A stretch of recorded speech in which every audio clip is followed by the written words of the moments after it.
दोस्तों अस्सलाम वालेकुम, आदाब, नमस्ते, सत श्री अकाल। जिस भाषा में भी आपको अच्छा लगे तो बोलिए।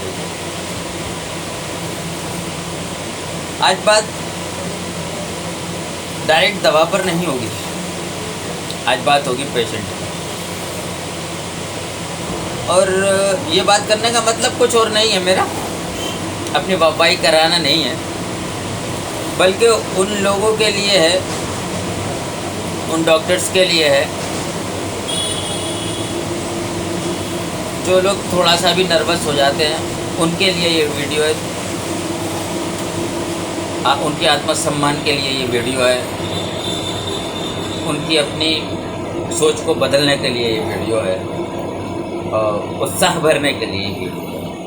बल्कि सही शब्द मैंने अब तक जितने शब्द कहे उनमें से अच्छा शब्द ये है कि उनके उत्साह को जगाने के लिए, अपनी प्रैक्टिस के लिए, खासतौर से इलेक्ट्रो होम्योपैथिक वालों के लिए ये वीडियो है। हम बात करते हैं आज एक ऐसे पेशेंट की जिसको डायलिसिस से बचाया गया। एक पेशेंट था, उम्र गालिबन 52 साल, जिसको 3 साल से लगातार डायबिटीज़ थी, और डायबिटीज़ भी हाई लेवल थी, 365 370। आखिर में तो ये हुआ कि उसके दाएं पैर की 2 उंगलियां ख़त्म हो गई, सर्जरी करानी पड़ी, और उसके बाद भी हालत और ज़्यादा बिगड़ गई। तो पैर का कुछ और हिस्सा को प्लास्टिक सर्जरी करानी पड़ी। बात मेरी यहाँ से नहीं है, ये बताने की नहीं है।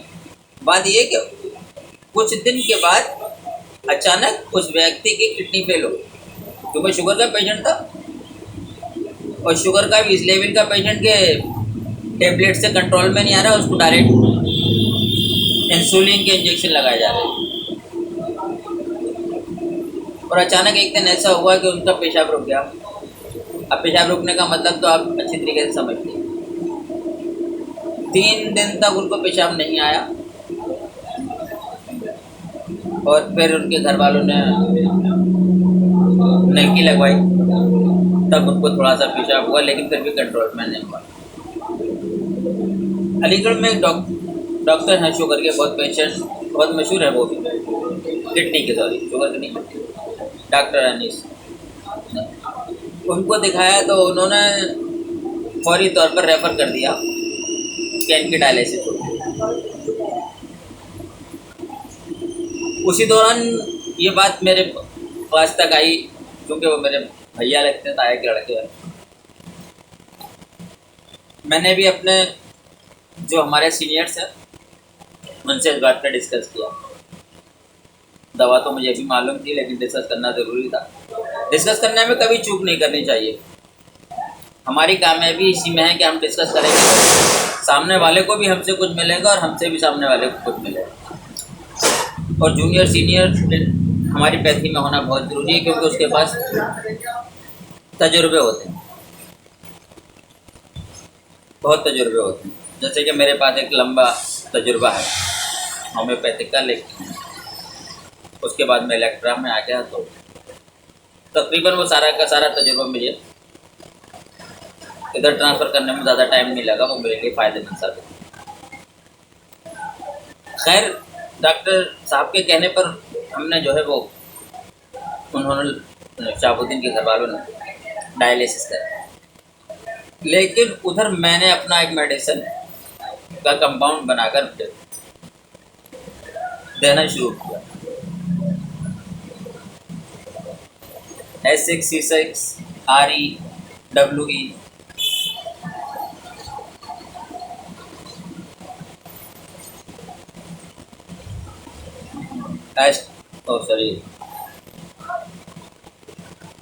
S2C10,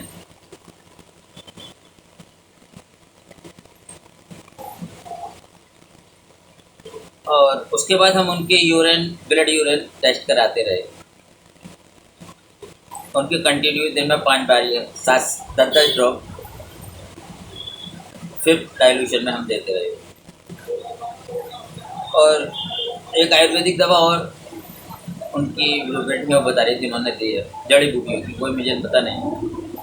लेकिन मैंने ये दवाई जो है उनको दिन में 7 से 8 मरतबा रोज़ दिलाई। और अल्लाह का शुक्र है कि जब जब हमने उनका टेस्ट कराया तब तक यूरिन, ब्लड में से यूरिन कम होता रहा। महसूस ये होने लगा कि किडनी आप अपना वर्क अच्छी तरह से कर रहे हैं। उसके बाद चूँकि डॉक्टर के मशवरा दे चुके थे कि भाई इनका फिस्टुला बनेगा, क्योंकि डायलिसिस अब उनकी ज़िंदगी भर है। फिर हमने उनकी एक रिपोर्ट और कराई। लास्ट में जब डॉक्टर से मिलने गए, उन्होंने उनका हाल देखा, हर चीज़ में उनका WBC भी सही आ रहा था, उनके चेहरे पे भी रौनक थी, उनके हाल भी अच्छे थे। अब वो ज़हनी तौर पर भी पूरे तौर पर काम कर रहे थे। पेशाब, सबसे बड़ी बात यह कि उनको पेशाब पूरे तौर पर हो रहा था जैसे अमूमन आम लोगों को होता है। और उनके शुगर में जो इंसुलिन पहले लगाया जाता था, अब उस इंसुलिन का लेवल भी कम हो गया। और रिपोर्ट आई बिल्कुल नॉर्मल थी कि पेशाब में अभी यूरिन नहीं है, जितना होना चाहिए उतना था। और हम कंटिन्यू दवाई देते रहे। फिर उसके बाद अनीस साहब के पास गए जो किडनी के स्पेशलिस्ट हैं। उन्होंने कहा कि अब इनको फ्यूचर बनवाने की ज़रूरत नहीं है, क्योंकि अब इनको डायलिसिस की ज़रूरत नहीं है। मेरी दवा अभी भी कंटिन्यू उनको चल रही है।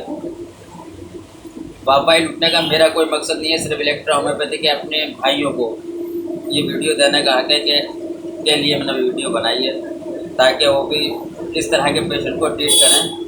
और चूँकि किडनी को रिफ्रेश किया जा सकता है इलेक्ट्रो होम्योपैथी की मेडिसिन से, S161 REWE ये इसका मेन मेडिसिन है। और अब किताबों में देखिए, पढ़िए, समझिए, जैसे पेशेंट की प्रॉब्लम्स हो। लेकिन इस तरह इस दवाई के ज़रिए अल्लाह ताला ने इस दवाई को ज़रिया बना करके उस शख्स को डेली डायलिसिस से बचा लिया। ये तो आप जानते ही हैं कि जिस को भी शुगर वाले को डायलिसिस की ज़रूरत पड़ने लगती है वो कंटिन्यू होती है। 8 दिन में एक बार, लास्ट में ये तो होता ही है कि 8 दिन में एक बार उसको डायलिसिस हो। और डायलिसिस का खर्चा तो आप 25 से 3000 रुपये के करीब होता है। आप जानते ही हैं कि खर्चा तो उसके घर वाले गहन करेंगे, लेकिन इससे एक बड़ा लॉस होता है घर वालों को, क्योंकि इतना पैसा आना पॉसिबल एकदम नहीं हो पाता है ऐसे हालात। और सबसे बड़ी बात यह है कि शुगर जो मर्ज़ होता है ये अमीर और गरीब को देखकर नहीं होता है। लेकिन हाँ, जिन लोगों को भी आपके पास, आपके जान पहचान में ऐसे लोग हैं, आप उनको ये ट्रीटमेंट ज़रूर दीजिए और उनको वो भी लेने दीजिए वो ले रहे हैं। उसके बाद धीरे धीरे वो ट्रीटमेंट ख़त्म कराइए, टेस्ट कराइए और रिपोर्ट उनके हाथ में दे दीजिए। इससे इलेक्ट्रो होम्योपैथी का वर्चस्व बढ़ेगा। इलेक्ट्रो होम्योपैथी के लिए लोगों के दिल में सम्मान बढ़ेगा और लोग इसकी तरफ और आगे बढ़ेंगे। वीडियो बहुत बड़ा हो रहा है, मैं अपनी बात को यहीं ख़त्म करता हूँ। जय हिंद, जय भारत।